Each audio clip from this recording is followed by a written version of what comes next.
Hi, hello everybody. At the beginning, I would like to thank to the organizers of Sunscreen Summit for inviting us to give this presentation. Thank you. Today, I will talk about formulating sunscreen that consumer will enjoy, and I would like to focus on protection beyond UV filters. What we can see today is that consumers are firstly, more and more aware about impact of the UV, harmful impact of the UV radiation on human health. Therefore, they're demanding sunscreen product with high protection factors. Secondly, consumers are also more and more aware about all of the discussion around UV filters and their potential impact on human health. So discussion about potential endocrine disruptor activity of the UV filters or about dermal penetration of the UV filters, as well as potential impact of the UV filters on environment.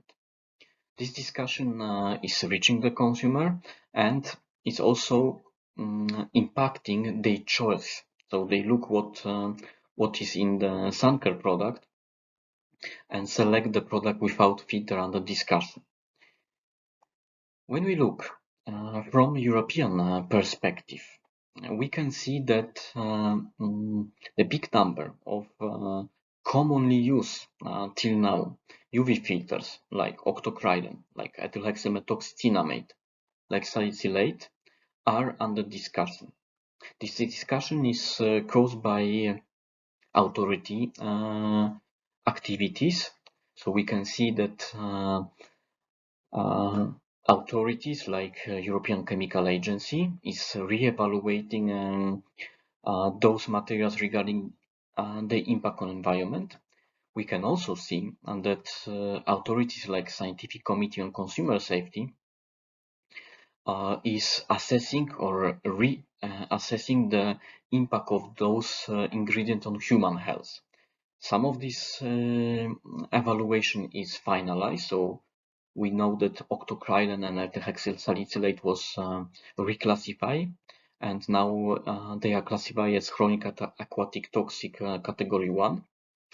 We also know that evaluation by SCTS, for example, for homosalate was finalized, and its maximum concentration from 10% was decreased to 0.5% in sun care dedicated for whole body and to 7.35% for the sun care dedicated for face area only. Additionally, the scientific paper associating the potential impact of the UV filters on human health, like for example for octocrylene, or papers associating UV filters they use in sun care products with negative impact on environment, like for ethylhexylmethoxytinamate, is also making a lot of discussion about those UV filters in Europe. What is interesting, also inorganic UV filters like titanium dioxide and zinc oxide are under discussion, and here we talk about discussion on inhalation risk or discussion that is goes on evaluation of their potential impact on environment. When we look from US perspective, we can see that classification by FDA in 2019 of almost all of organic UV filters as GRAS category 3 active ingredients. So active ingredients that have not sufficient data available for safety assessment for human health. This, together with scientific paper connecting the use of sun care with octinoxate, or for example with oxybenzone, associating this with color coral bleaching, and further reaction of authorities with ban of all organic UV filters in the state of Hawaii. This also make a discussion in USA. This also causes that sun care with those ingredients are less wish to be used. They are less selected by consumers.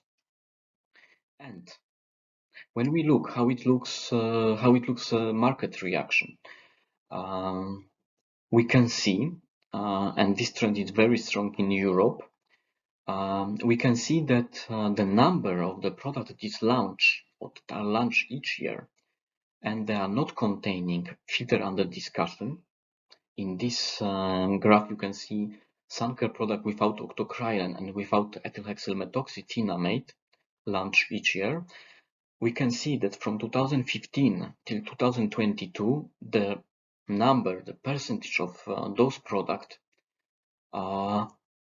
increase significantly. We see very strong trend, and we can see that last year the percentage of the products that were introduced into the market and were not containing octocrylene and ethylhexylmethoxythinamate in Europe was reaching almost 70%. 70% of the product launched last year are without octocrylene and without ethylhexylmethoxythinamate. This trend we also observe in Asia Pacific area and in South American market. Here we also see increase of product without filter under discussion that are launched into the market. This data that I'm showing is coming from Mintel GNPD database.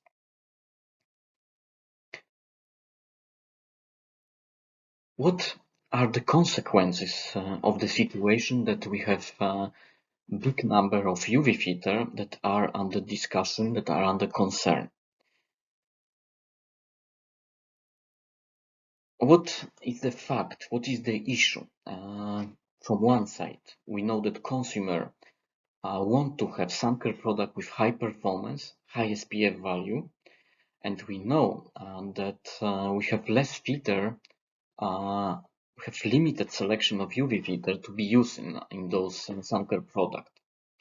Potential solution can be therefore the use of other ingredient beyond UV filter that can help to reach desired performance, and such an ingredient could be the particles that can enhance the SPF and UVA protection factor. Such an ingredient could be the film formers, or ingredient that can impact the homogeneity of the film of the sun care product on the skin. But also what we can see in the market, that some of the producers are using the other ingredient that are not registered as a UV absorbers, as a UV filters, but they are showing inherent UV absorbance. When we look again from the European perspective, we can see that they are indeed ingredients that are promoted the stabilizer, photostabilizer of not photostable UVA filter, BNDBM, avobenzone. Those ingredients, additionally to the fact that they are photostabilizer, they are also showing high absorbance at the level or even exceeding the absorbance of those of UV filter that are registered in Annex 6. The problem is those ingredients are not listed in the Annex 6 of cosmetic regulation. Furthermore, they have not gone through the evaluation that is required for UV filters. So we don't know exactly what can happen when sun care product containing such an ingredient is applied on the skin and exposed to UV radiation. In Europe, cosmetic regulation says clearly for the sun care product, or for the cosmetic products that are claiming UV protection, this UV protection can be provided only by UV filters which are listed in Annex 6. So using other ingredients that provide performance in UV area, that are protecting against UV radiation, is against cosmetic regulation. And we know example from European market where the product, a cosmetic product, final product, need to be removed from the market because they were containing not registered molecules showing UV absorbance. And here you can see such an example of ingredient that show absorbance in UV area. So you can see the curve of octocrylene and curve of ethylhexylmethoxycrylene, both showing the performance in UV radiation. However, only octocrylene is the registered UV filter that was evaluated according to strict protocol to show if can have impact on human health also after UV exposure.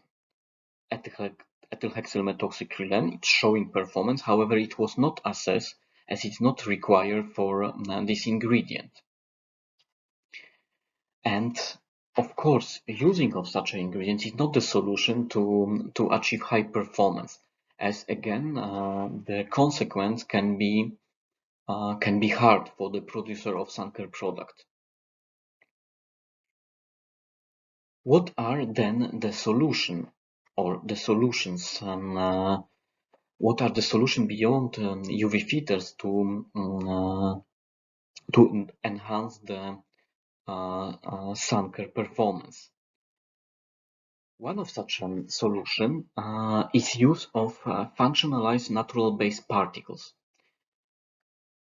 Tinomax CC is the product that is functional and natural base particles.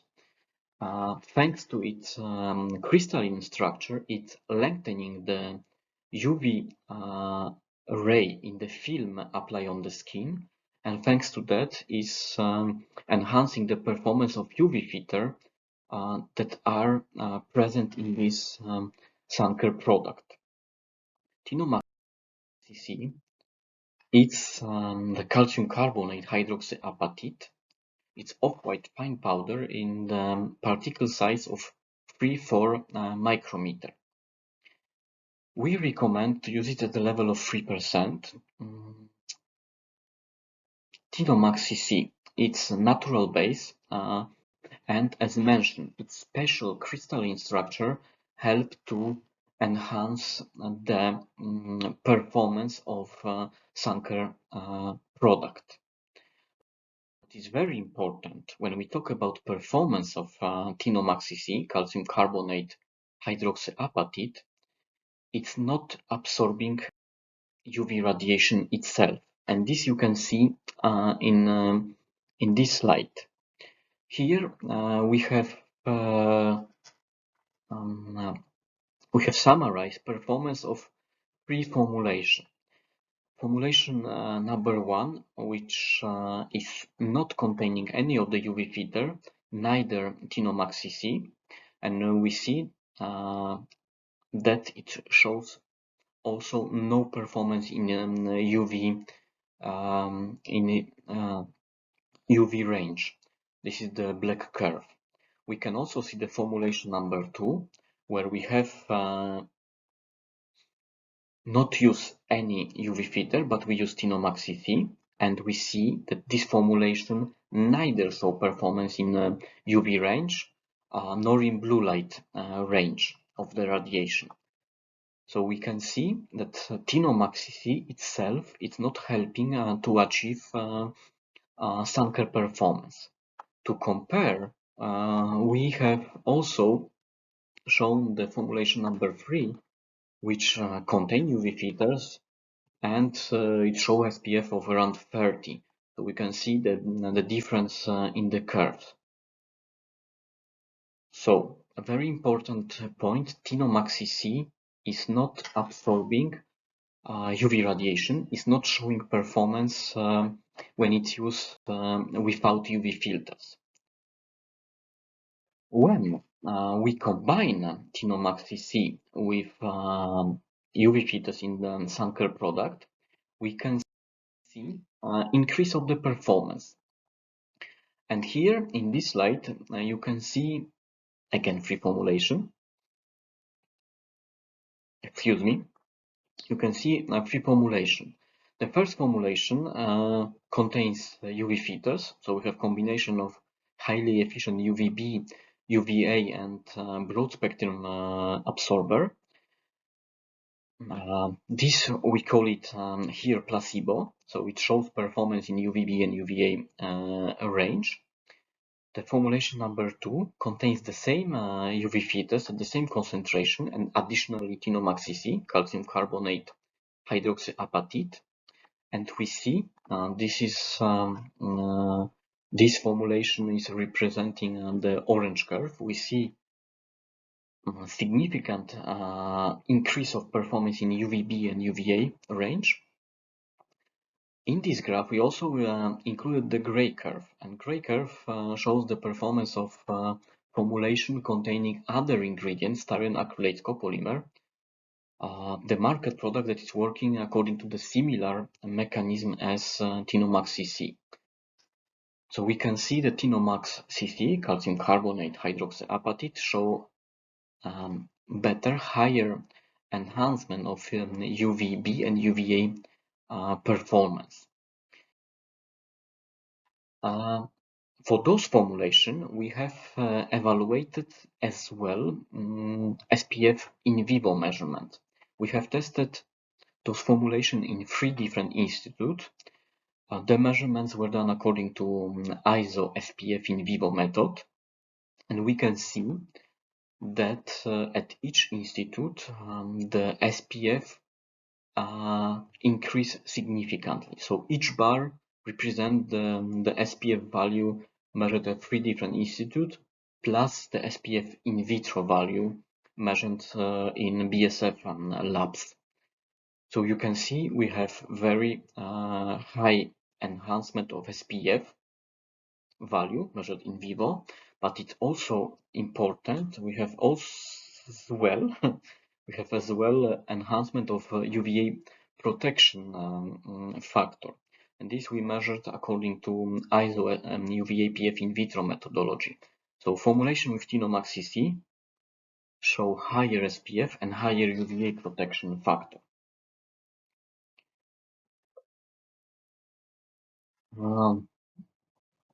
Tinomax CC can also work in the formulation containing inorganic UV filter that are dispersed in oil phase. So here you can see example of water silicone sunscreen containing ZcoHP1 zinc oxide, and we have tested in this formulation effect of Tinomax on the performance. And again, we can observe that calcium carbonate hydroxyapatite, Tinomax CC, increase SPF value measured in vivo. In this case, we measured in 1 institute, and increase also UVA protection factor. So again, we can see here that it's working in a whole range of UV. So what we could see that using natural base functionalized particle, we can efficiently increase the performance of Suncare product containing UV filters. Tinomax CC, calcium carbonate hydroxyapatite, is working very good in the formulation with soluble UV filters, as well with inorganic mineral UV filter dispersed in oil phase. Tinomax CC additionally were assessed in terms of sensory impact on the formulation, and it shows reduce of stickiness of the formulation, what is important parameter in Suncare. What we were assessing as well, and I would like to show you in the next slide or in this slide, is that Tinomax CC is not impacting the appearance of the sun care product. This is important when we talk about ingredients in form of particles. As you remember, Tinomax CC has particle size of 3-4 micrometer. However, it shows no white cast on the skin. And this we have assessed, and we are showing in this slide. So we can see measurements of the L value. The higher the value, the more white the film apply on the skin. So what you can see reference formulation, so sun care formulation without enhancer, formulation with Tinomax CC at 2 different concentration, and formulation with styrene acrylates copolymer. We can see that formulation with Tinomax CC shows the same value of whitening as reference. There is no significant difference, and the formulation with styrene acrylates copolymer are already showing higher L value, higher whitening that is perceivable on the skin. What are the other solutions to enhance sun care performance beyond UV filters? Of course, formulation base is the parameter that is interesting to evaluate. So type of the formulation, emulsifier types, of course, can impact the performance, and therefore it's interesting to assess if this hypothesis is true. For such assessment, we have evaluated film thickness distribution of sun care product, and this is possible thanks to the topographical measurements. So it is possible to measure the film thickness of the substrate of the skin before and after application of the sun care product, and therefore to measure the topography of the film of the sun care, or the parameter of the film of the sun care. Those parameters can help to find what can impact the performance in the formulation. These measurements were done using the white light chromatic aberration principle, which is possible using device Alticer 500. In our evaluation, we were comparing film thickness distribution of 5 different sun care products. Those 5 vehicles were containing the same UV filter system, but they were different in formulation base. So we assess clear alcoholic spray, oil water spray, oil water cream, gel cream, and water in oil emulsion. What we found assessing the distribution of film thickness. First, we could see that the film thickness differ between the vehicles. So the greater film thickness was observed for water in oil emulsion than for gel cream, oil water cream, alcoholic spray, and oil water spray. We could also see that parameter as percentage of the film thickness with 0 micrometer differ as well between the formulation, and this parameter shows the homogeneity of the film on the skin. So we can see that water in oil emulsion not only show the greater film thickness, but also the more homogeneous film than, for example, clear alcoholic spray. Here we have a high percentage of the film thickness with 0 micrometer, meaning the homogeneity of the film on the assessed area of the skin was not so high. These results, the result of the film thickness distribution, we were comparing to the performance of those Suncre formulation, performance in terms of SPF, and what we could observe, that formulation with high performance, so high SPF value, here represented by the bars, shows the low film thickness with 0 micrometer.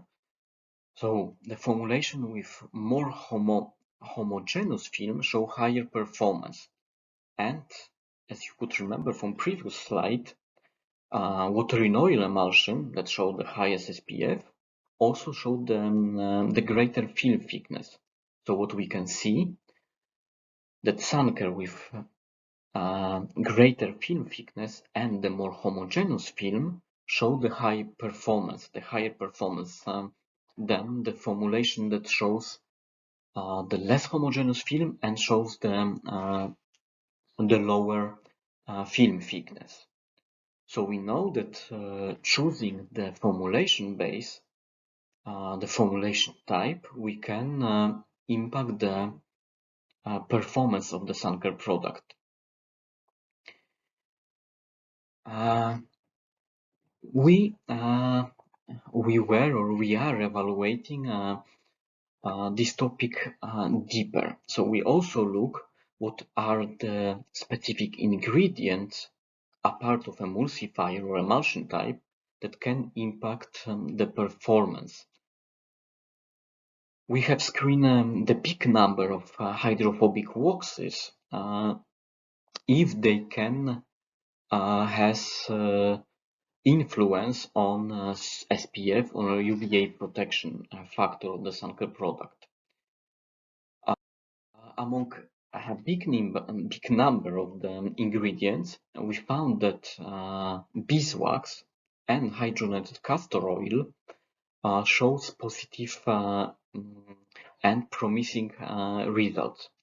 Here you can see the SPF value of simple Suncre product, Suncre formulation, or in water formulation containing UV filter, emollient in which those UV filters were dissolved, emulsifier, and additional wax. And you can see that both the waxes, like white beeswax, shellac wax, as well as Cutina HR, hydrogenated castor oil, show positive increase, positive impact of SPF value measured in vitro and in vivo. This evaluation we were also performing in the prototype that corresponds to the end Suncre product, more complex formulation. And we can see that using hydrophobic waxes, again, hydrogenated castor oil, Cutina HR, in combination with other hydrophobic waxes, can positively impact SPF value measured in vitro and in vivo value represented by the bars. So we can see that also selected waxes like hydrogenated castor oil can help to enhance the performance of Suncre product. Coming back to our consumer, we've seen that they are demanding Suncre products that are highly performing, product with some high SPF value, but what we can see as well, those Suncre products should not impact negatively environment, our ecosystem. Being aware of that, BASF has created BASF EcoSun Pass. EcoSun Pass is a tool that helps to formulate more eco-compliant sun care product. EcoSun Pass can be used to calculate impact of the sun care formulation on environment.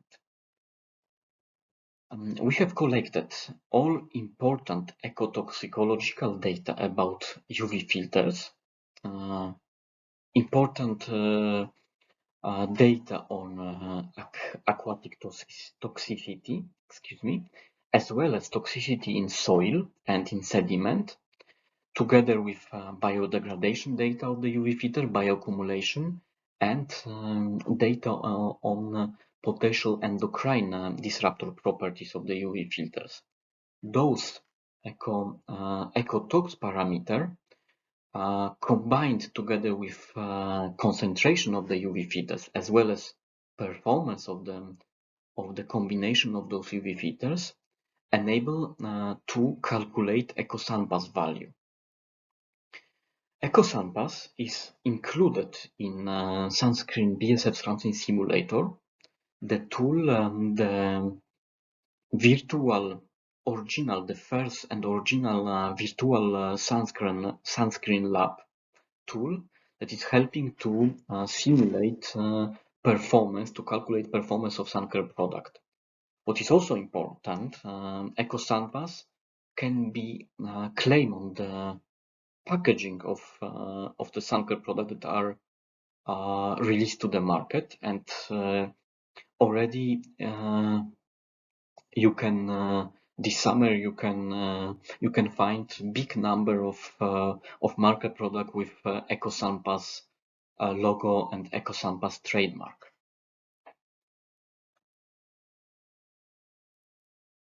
To conclude, to summarize, we know that consumers are interested in efficient sun care product. However, those products should be safe for human and planet health. For the producer,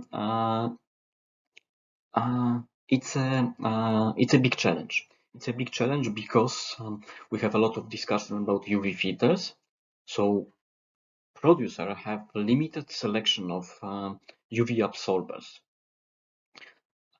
However, there are also solutions existing, and such a solution can be use of functionalized natural-based particles, calcium carbonate, hydroxyapatite, that provide lengthening of the UV protection with SPF and UV APF improvement.